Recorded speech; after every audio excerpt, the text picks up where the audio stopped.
Hey guys, welcome back to my channel. Today we are doing kind of a Happy New Year special recipe. It's called Kale and Black-Eyed Pea Soup. I was inspired to do this recipe from a recipe card I found at my grocery store, which I will show you in a minute.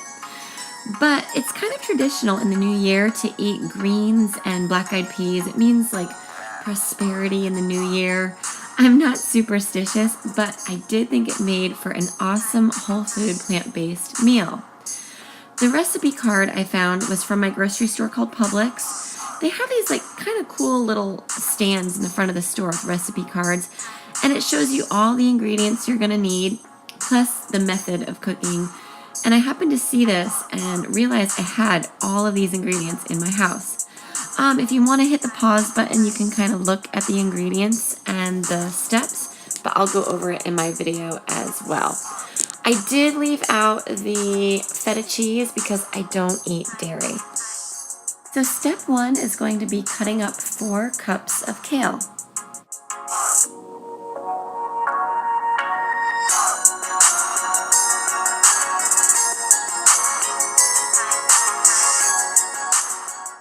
Next, you're going to go ahead and rinse and drain your beans.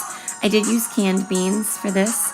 I used 1 can of cannellini beans, but I added 1 can of black-eyed peas. The black-eyed peas were not called for in the recipe, but again, I wanted this to be kind of a traditional New Year's meal. Now it's time to chop up our carrots, and I believe the recipe called for like 2 large carrots to be chopped up. You can look at my recipe card again if you need to. I actually just grabbed a huge handful of baby carrots because that's all that I had and went ahead and diced those. I do like a lot of carrots in my soup. Next, the recipe calls for 2 ribs of celery diced. I actually used more celery than the recipe called for as well. I guess I just put a little extra veggies in my soup and it was really good. Next, we're going to go ahead and coarsely chop 1 white onion.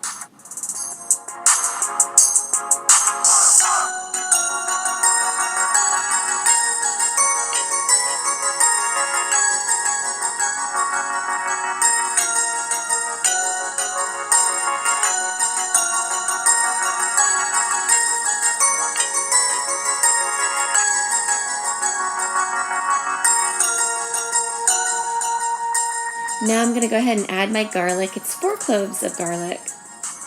And you guys can see I'm just using my garlic press, which I have to say is one of the coolest tools that I've invested in, and it was very affordable. And look at that yumminess. Yeah, I love just seeing a bunch of vegetables in a pot. I love the way it smells when you get it going. You're going to saute those for a short while.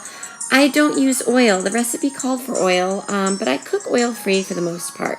So I just sauteed it in a little bit of that veggie broth. Now, once I get those kind of browning, I am going to add these other ingredients. But first, just kind of get your vegetables nice and softened up.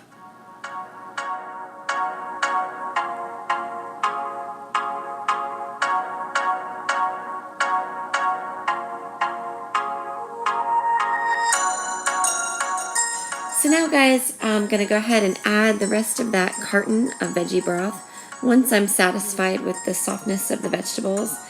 And I think it's about 13 ounces, so I just used the whole carton. And you're going to bring that to a boil. So while I'm waiting for that to come to a boil, I'm going to start working on my lemon zest, which is just grating the skin of the lemon. I just used like my cheese grater. And then you're also going to juice half of a lemon. I don't have like a cool juice lemon press kind of juicer, so I just squeeze it.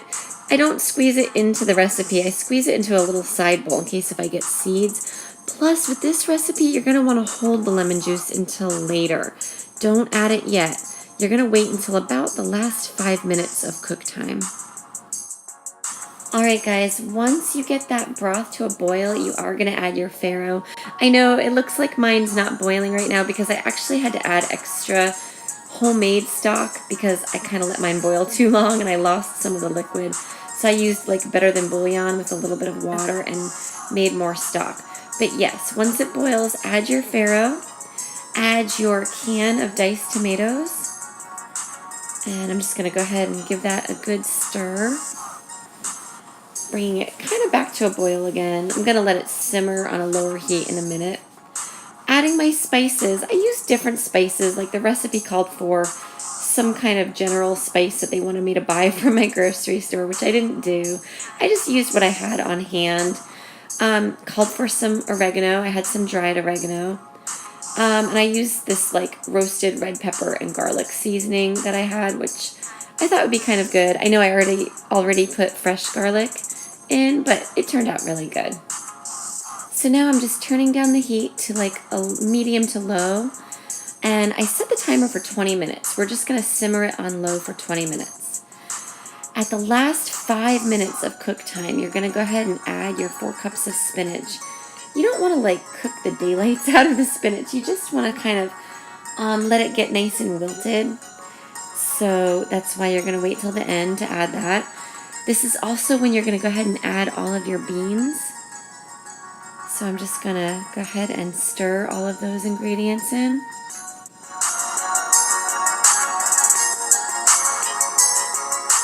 And now this is also the time you're going to want to go ahead and add in your lemon juice. It calls for 1 tablespoon. When I squeezed half of that lemon, you guys, I got more than 1 tablespoon. So I think I added like a tiny bit extra, but you know, do it to taste. Look at that deliciousness, you guys. It was so good, and the whole family loved it. My husband loved it. The girls loved it. The girls ate every single last bite, and they're kind of big soup people in general. But yeah, I mean, this was just extra delicious. It was a really comforting, soothing kind of meal, but it also was very nice as far as being able to put some in the freezer. It made a lot, so I was able to store some for another meal. And I went ahead and made some whole grain toast to serve with it. My family likes to sop their soup up with bread, and it was just a really good meal. So I hope you guys enjoyed this video, and thanks for joining me in this return to whole foods eating. Please be sure to subscribe to our channel for more happy, healthy videos. And as always, from our family to yours, wishing you a very blessed week.